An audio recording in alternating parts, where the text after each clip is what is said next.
So earlier I mentioned that there are three concepts that you need to learn. The first one is the atomic number, the second one is the symbol of the element, and the third one is the atomic mass. And the atomic mass has a unit they call AMU, which is short for atomic mass unit. So we're going to shift our focus on atomic mass.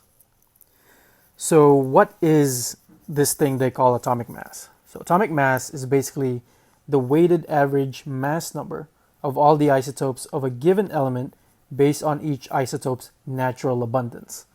And so if you're looking at hydrogen, for example, the atomic mass of hydrogen will be based off of the three isotopes of hydrogen. Okay, so we looked at the three isotopes of hydrogen earlier. There's the main hydrogen, there's deuterium, and there's tritium. And each isotope has their own mass number. And so if we look at the mass numbers, all the mass numbers of the isotopes, and you take into account their natural abundance, what we get is the average mass number.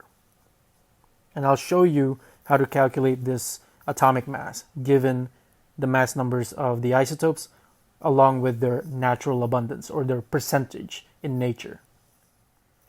So hydrogen has an atomic mass of 1.01 AMU. Carbon, nitrogen, and oxygen can also be determined simply just by looking at the number beneath the chemical symbol or the elemental symbol. So carbon has an atomic mass unit of 12.01, nitrogen has 14.01, and oxygen has 16.00. So how do we calculate the atomic mass of any element in the periodic table? So we can calculate the atomic mass by using this equation shown here. So this is basically a summation. So given the percent abundance or the natural abundance of the given isotope, you can turn that into a fraction, into a decimal. Right? So fraction of the isotope, multiply that by the mass of the isotope, and you add them all together and you get the element's atomic mass. So let's take a look at some examples here. So let's say we have chlorine, right? So chlorine has two isotopes, chlorine 35 and chlorine 37. Calculate the atomic mass of this element based on the following information. So we have natural abundance of 75.77% for chlorine 35 with a mass of 34.97 AMU. And then we have the second isotope of chlorine here, chlorine 37, and the natural abundance is 24.23% with a mass of 36.97%. I'm sorry, 36.97 AMU. So the very first thing that you want to do here is to convert the percentages into decimals. So 75.77% is equivalent to 0.7577.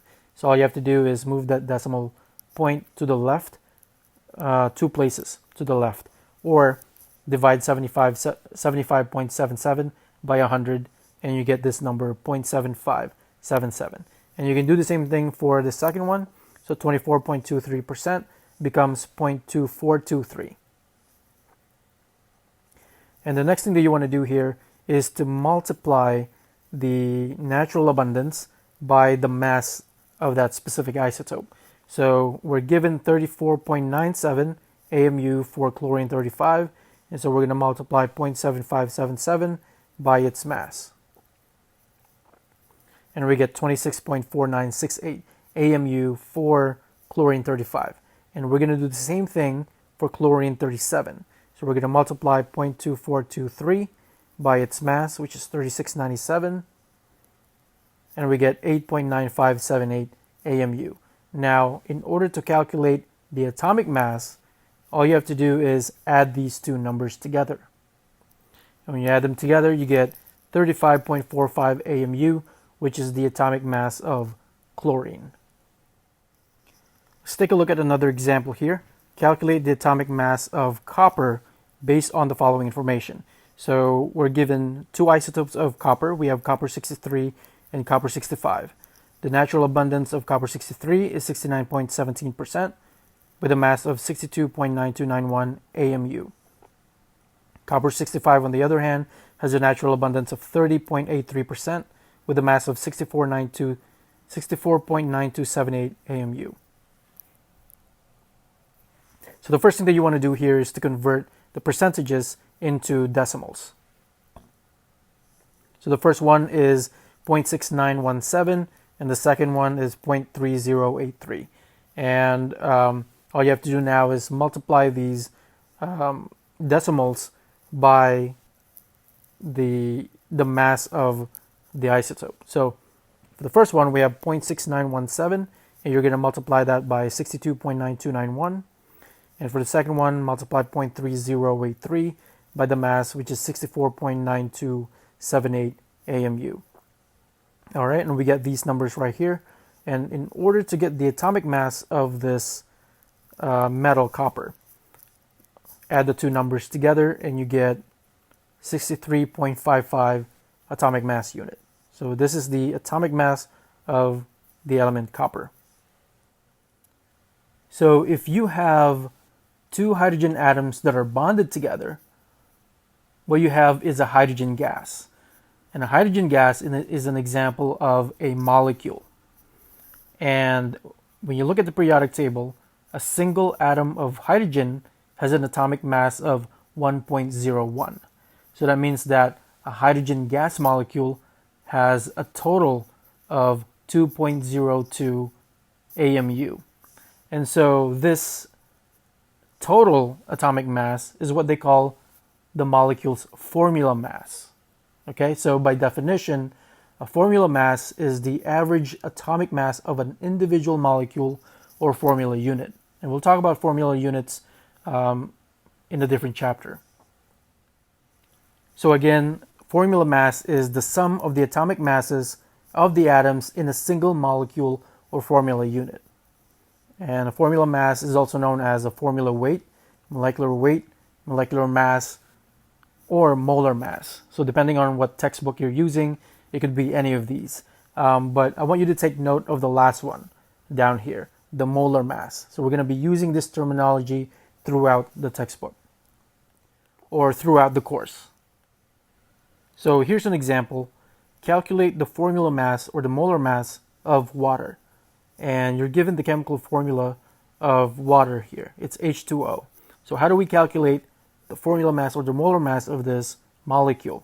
So you know that, so whenever you're reading a chemical formula, the subscript right here indicates that you have two hydrogen atoms.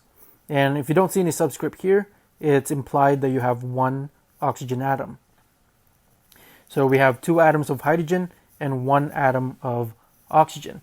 So to calculate the formula mass or the molar mass of water, all you have to do is add up all the atomic masses of all the elements that are involved in this chemical formula.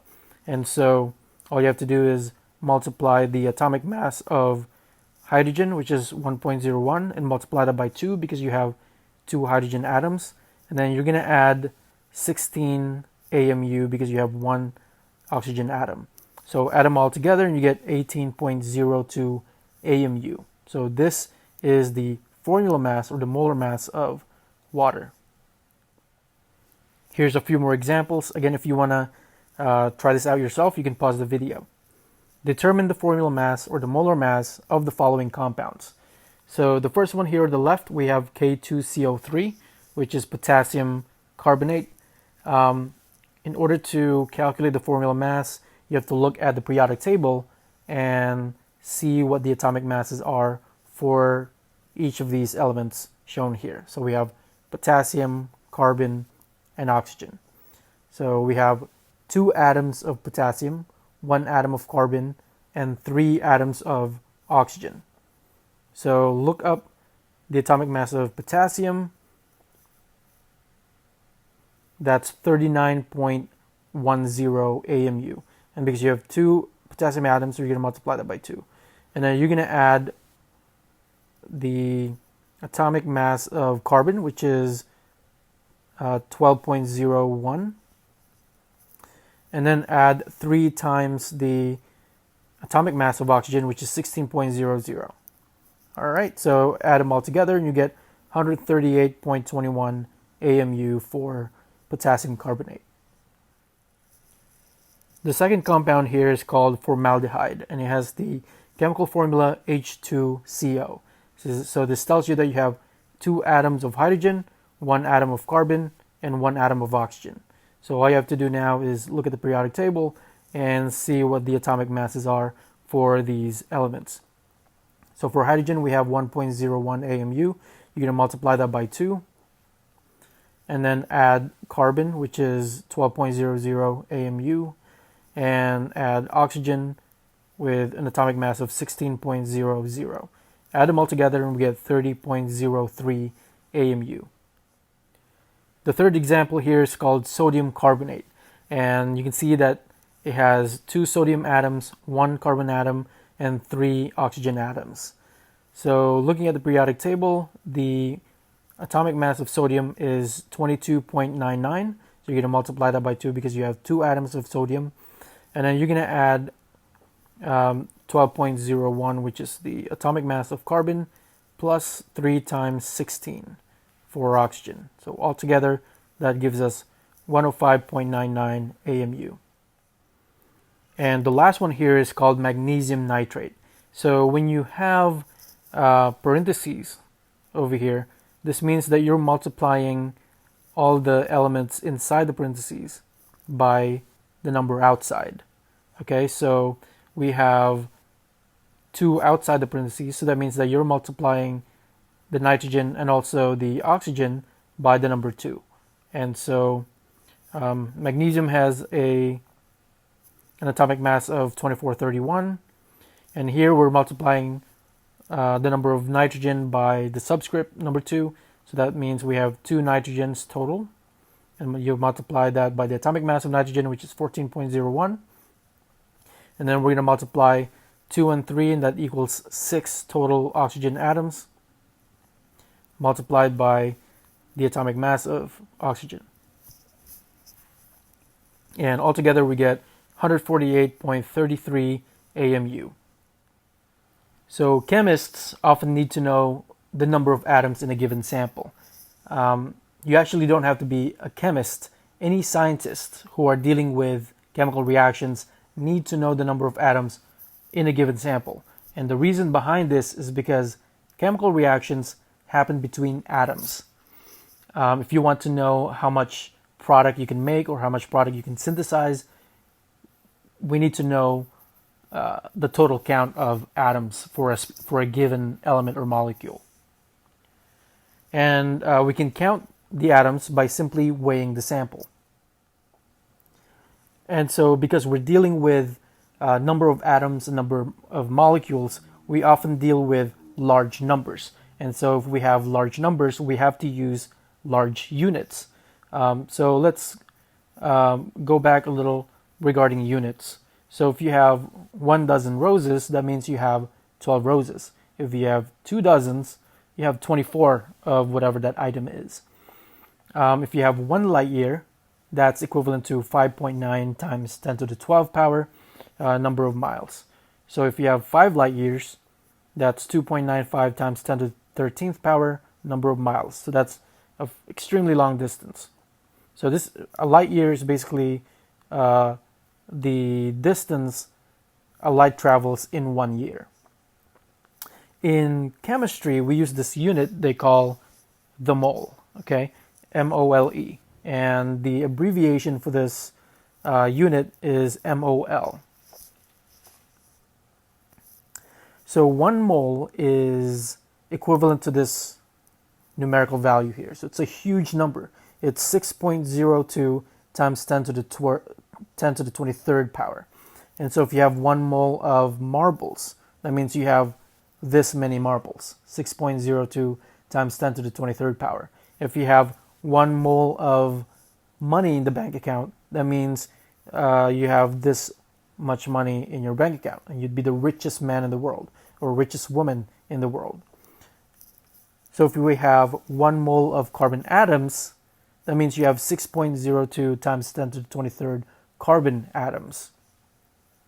If you have 2 moles of water molecules, that means you have 1.20 times 10 to the 24th water molecules.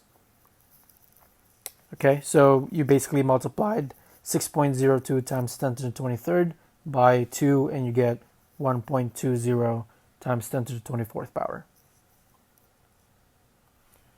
And so this numerical value, 6.02 times 10 to the 23rd, has a name. It's called Avogadro's number. So make sure that you remember what Avogadro's number is.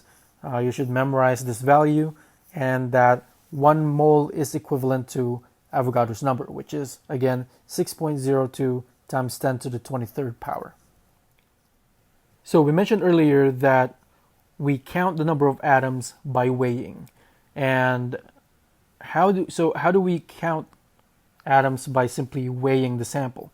Well, this concept of moles helps us do that, because moles relate the number of atoms to the mass of the compound, the molecule, or the atom in grams. Okay, so this allows us to express the masses of the atoms and compounds in grams.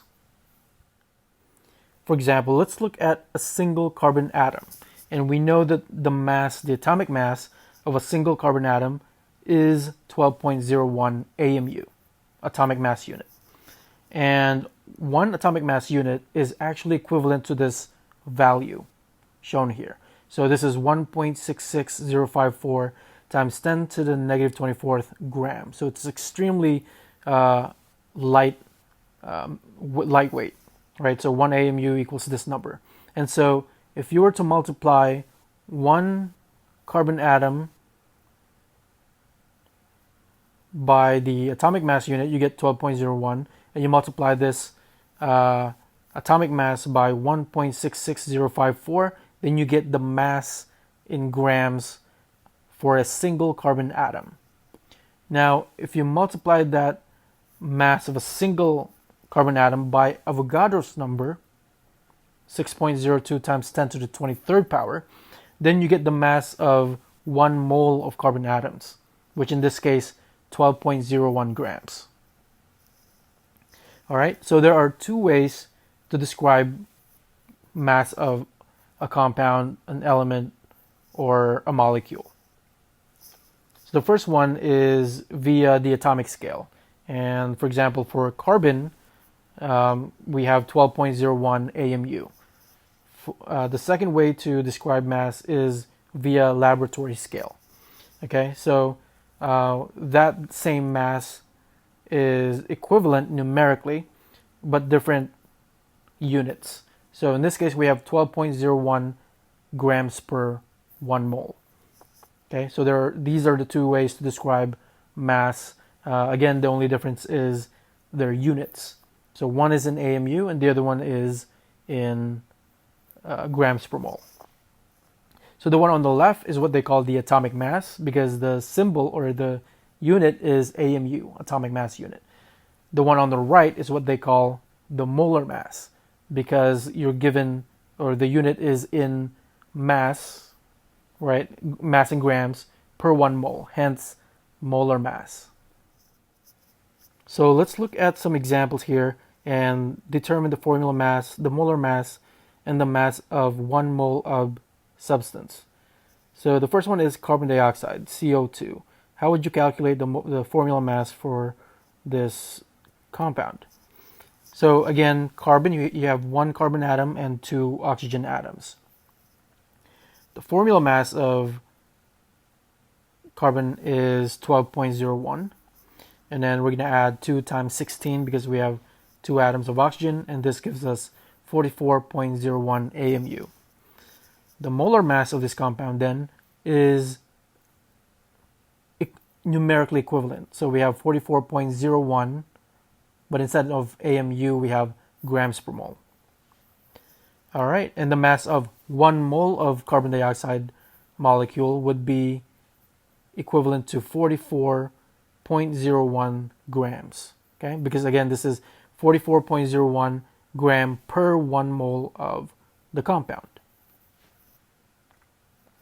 Now let's look at the second example here, water molecule, H2O. So the formula mass, again, is in AMU, and so multiply 2 by hydrogen's atomic mass, which is 1.01, and add 16.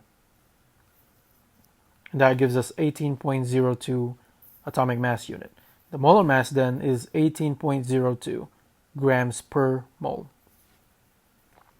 And so the mass of 1 mole of water would be 18.02 grams. All right, again, you can pause this video if you want to try it out yourself. The next example here is glucose with the chemical formula C6H12O6. So you have 6 carbon atoms, 12 hydrogen atoms, and 6 oxygen atoms. So all you have to do is multiply 6 by 12.01 and add 12 times 1.01 plus 6 times 16 AMU, and we get 180.2 AMU. And for the molar mass, that would be 180.2 grams per mole.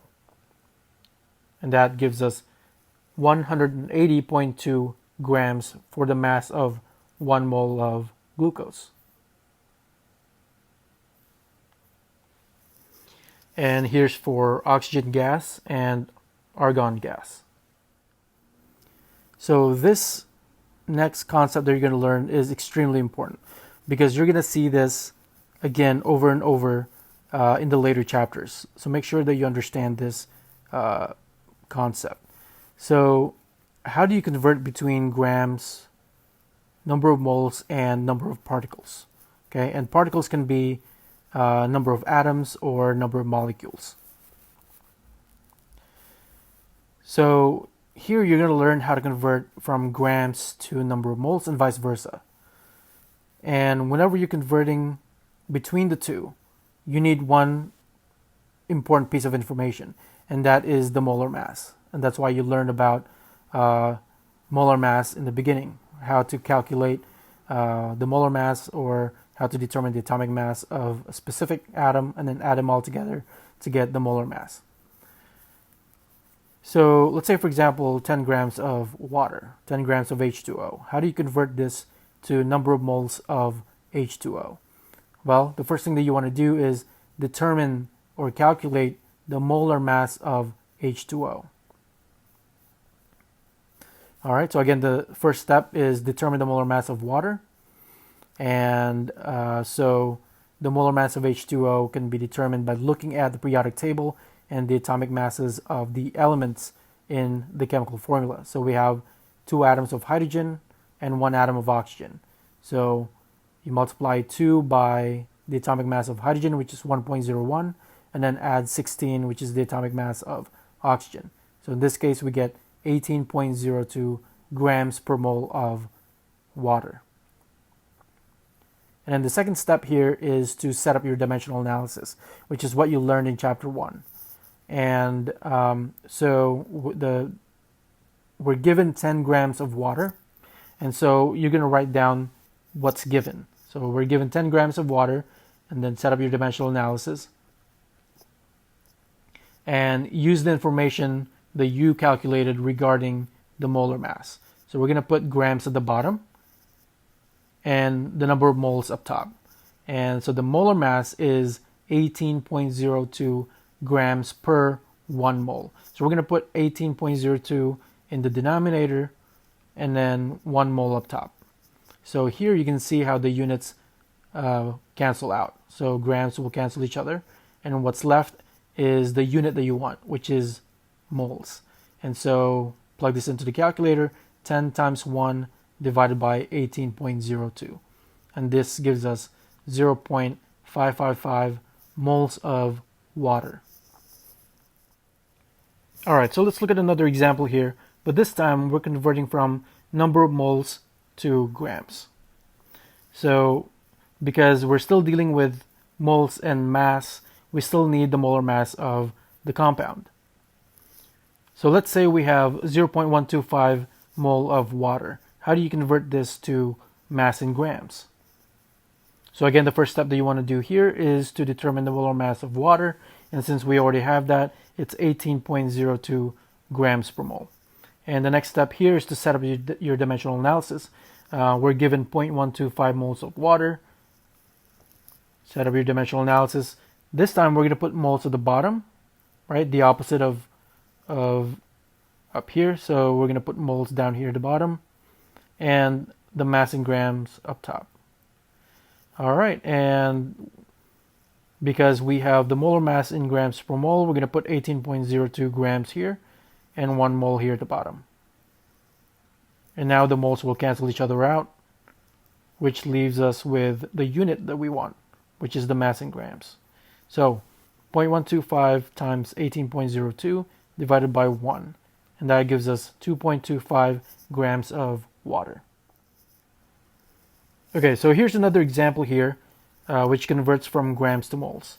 How many moles of aluminum oxide with the chemical formula Al2O3 are present in a 57.3 gram sample of this compound?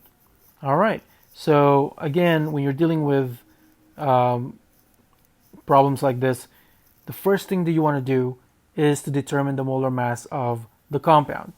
So we have aluminum oxide, Al2O3. First step, determine the molar mass. And that turns out to be 101.96 grams per mole. And the next step here is to set up your dimensional analysis.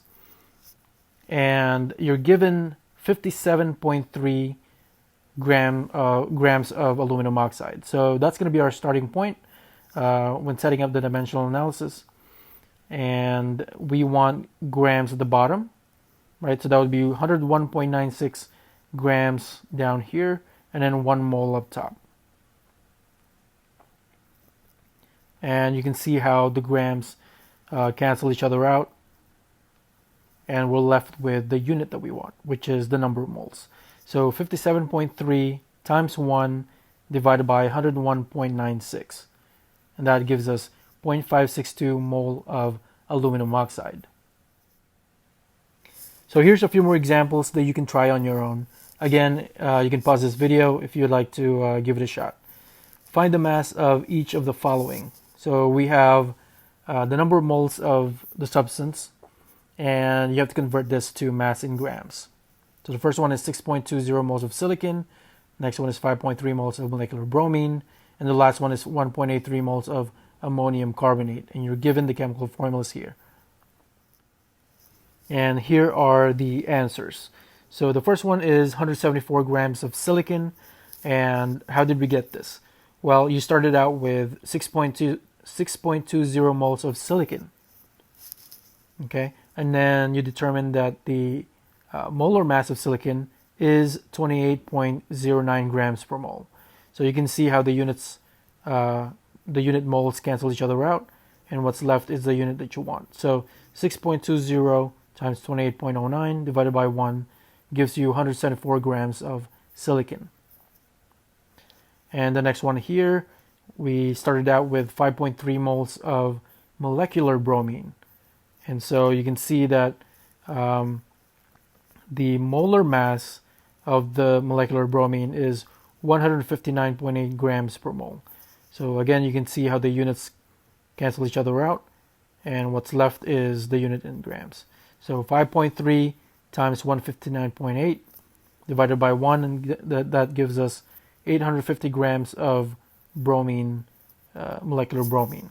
And as you can see here, I took into account significant digits. So you might want to make sure that you're following the significant figures rules.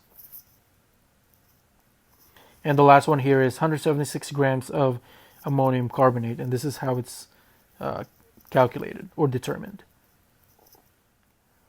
So on the exam, you'll encounter something similar to this, where you have to convert from mass in grams to number of molecules or number of atoms. So here's an example. A chemist has a sample containing 42,300 grams of sulfur trioxide, SO3. How many molecules of sulfur trioxide are present in this sample?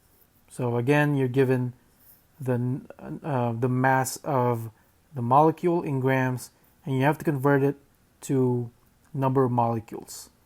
So you can follow this step by step here. So the first thing that you want to do is to convert the mass in grams to number of moles. Okay, so this is basically what you learned in previous examples. So from grams to moles, and then from moles to number of atoms or number of molecules. Okay, and once you converted it to number of moles, you have to use Avogadro's number, which is equivalent to 6.02 times 10 to the 23rd power. All right, so let's look at the first step here. The first thing that you want to do is to convert the mass of sulfur trioxide into moles of sulfur trioxide. And then from there, you convert moles of sulfur trioxide to number of molecules using Avogadro's number. All right, so determine the molar mass of sulfur trioxide. That would be your very first step in order to convert mass to moles. And it turns out it's 80.06 grams per mole. And then now you have to set up your dimensional analysis to convert this to number of moles of sulfur trioxide. So we're given 42,300 grams of sulfur trioxide. So set up your dimensional analysis, and we're going to put grams at the bottom, 80.06 grams per 1 mole up top. All right, so the grams would cancel each other out. And the beauty of using dimensional analysis is that you can add more unit factors, as they call them, right? So you learn in chapter 1 that this is actually a unit factor or a conversion factor. In dimensional analysis, you can add another conversion unit or unit factor here. So now what this does is it converts mass in grams to number of moles. So now we're converting moles of sulfur trioxide into number of molecules. So in order to do that, we're going to need Avogadro's number. So we know that 1 mole of sulfur trioxide contains 6.02 times 10 to the 23rd sulfur trioxide molecules. All right, so we're going to put that right over here as a unit factor or conversion factor. So 1 mole at the bottom, and then number of molecules up top. So 1 mole equals Avogadro's number of molecules up top. So now you can see how the units cancel each other out, and you're left with the unit that you want, which is the number of molecules. And that's basically step number 3, which is adding what they call train track onto your dimensional analysis. All right, so the moles cancel each other out, and so now all you have to do is plug these numbers into your calculator. So 42,300 times 1 times Avogadro's number divided by 80.06. And that gives us 3.18 times 10 to the 26 number of molecules. All right, so here's one last example. And again, you can pause this video if you want to challenge yourself. Find the mass of each of the following. We have 1.83 times 10 to the 24th iron atoms, and the second one here is 3.21 times 10 to the 21st methane molecules. All right, so as you can see here, our starting point is number of atoms, right? We're not starting off with mass. And so we're going from number of atoms to number of moles and then mass in grams. So we're going backwards here. So instead of moving from left to right, from grams to number of moles and then moles to number of atoms, we're going the opposite way. So we're given the number of atoms or molecules, and then we're moving to number of moles, and then convert number of moles to mass in grams.